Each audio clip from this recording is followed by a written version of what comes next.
happy to defend my office against these attacks. Mr. West, if you'd like to say a few words, that'd be good. Thank you.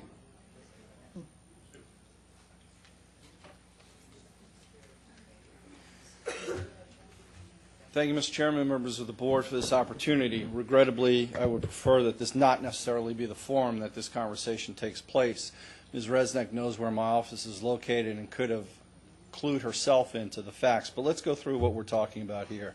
I take strong objection to the characterization of the Assistant County Attorney barely being out of law school. She is a member of the Florida Bar with close to 2 years of experience. If you want to take that argument on the flip side, I'd be happy to do so. We pay the Assistant County Attorney $65,000 a year. For $65,000 a year, you get a young attorney out of law school. If we paid higher salaries, we would have a more experienced attorney. That's not a luxury we have in this county. The budget also includes a position that is open and is not filled. That was due to the forced retirement of our secretary for medical reasons.